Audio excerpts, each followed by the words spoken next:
What's up, guys? It's a late night here at the studio, but it's not too late to talk about the... I'm practice,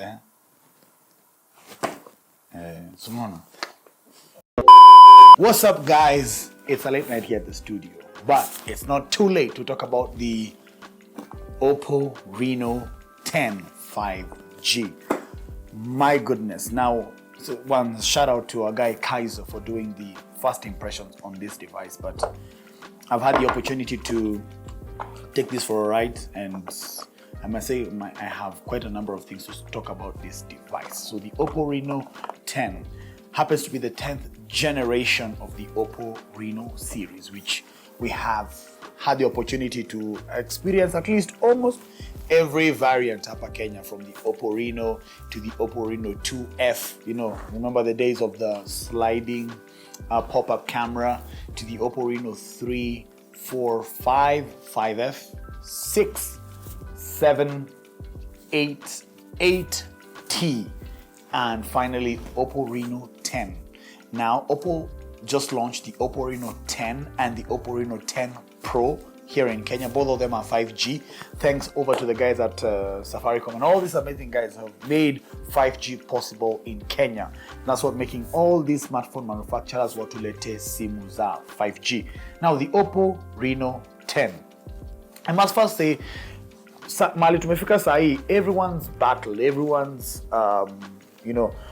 peace of mind is to get the perfect phone. I mean, squeezy smartphones are getting much more expensive by the day. You know, from now the taxes that are coming into mobile devices, I have about 35%. Phones are about to go on the all-time high. While least people are appreciating over and over.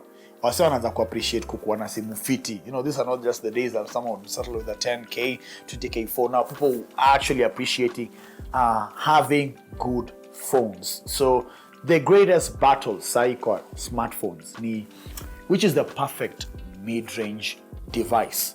And for a very long time, we've seen guys over at Sami, seen guys over at Redmi, everyone just trying to one up the other and have the best variant of that. And today, tunatuone kama hii Oppo Reno 10 5G ina fit hiyo category, yani tunaweza yeka kwa contender ya the perfect mid-range phone.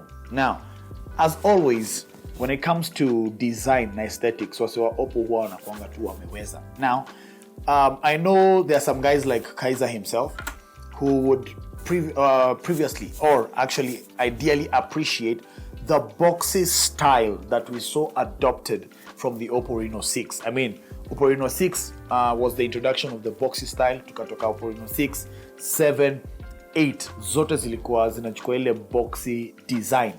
But Oppo Reno 8T wakarudi kwa the original design language of the Oppo Reno series. Man, this is a design language I actually previously loved.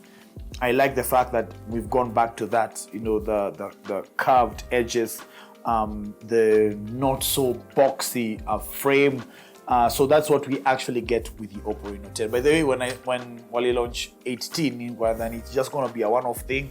8T na tumaza hiyo mambo. But I am so glad personally to see that we are back to this design language. I like curved edges, and I like Oppo's rendition or Oppo's take on curved edges. They do curved and they do it very, very well.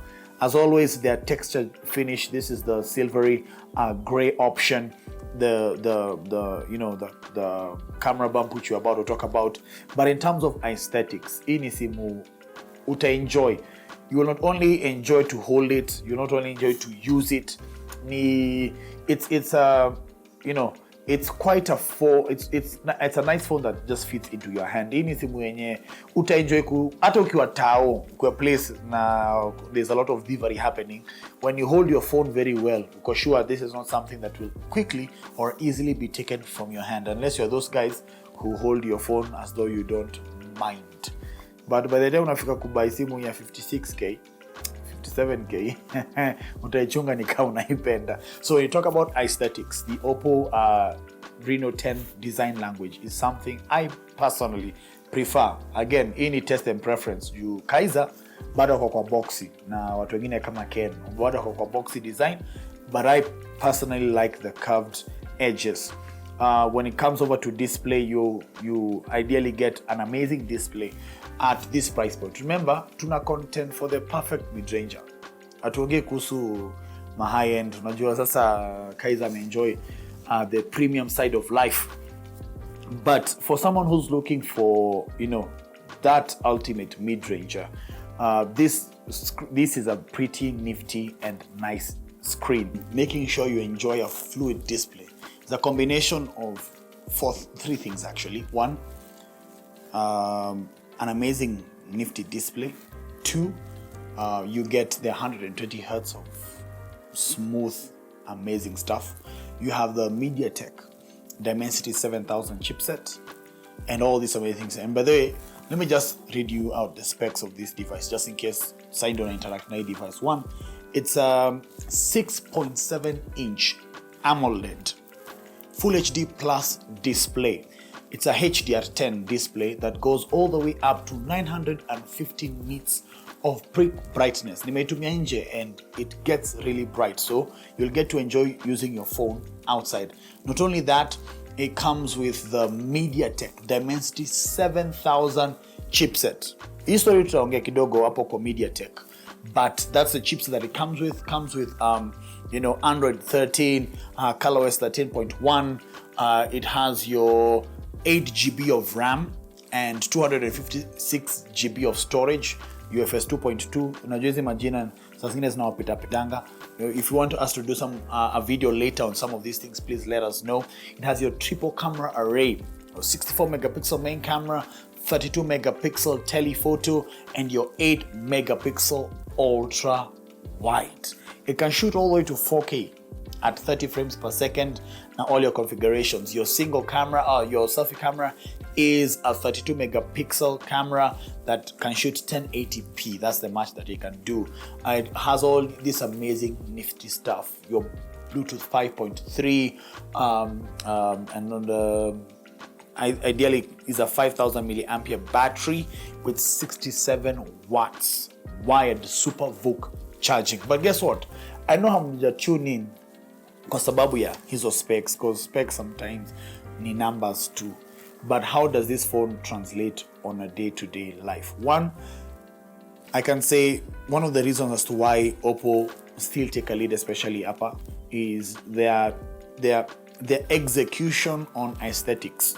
I mean, no one wants a phone that looks bad, and Oppo have a good way of making sure that no phone you'll ever get from them will actually look bad. So their take on aesthetics, their placement of even the camera bump, they do an amazing job. Although this is something, using it without a case would ideally slightly wobble on a table, but ideally that's why they give you a plastic TPU case together with it to ensure that you reduce the wobbling and you get to protect your shiny new silvery gray color.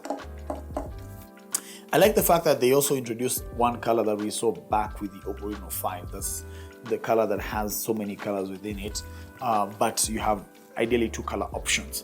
But over and above that, tumetumia hii simu hapa on a daily basis ever since launch, and this is a phone that would well contend for that perfect mid-ranger. I mean, uko na budget ya unachezea 50, 60 not after simu. This is one of the phones that would actually fall on that list. Why?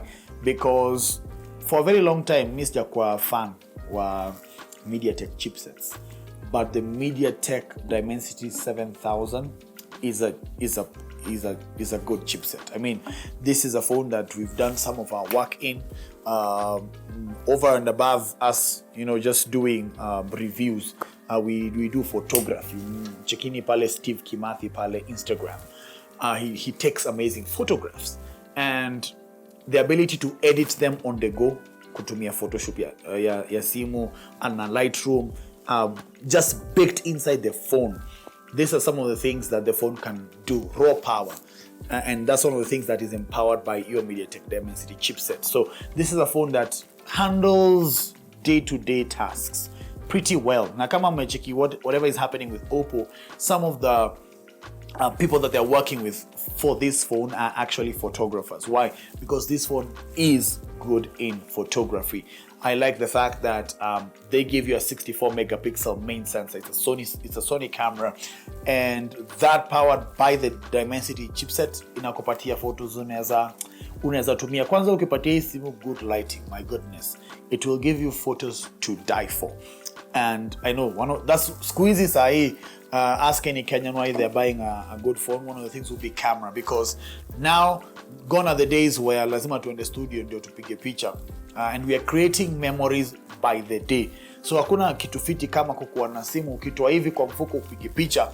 You will also be proud of the picture that you took, and this is one of the phones that will give you that. So it has a pretty nice camera.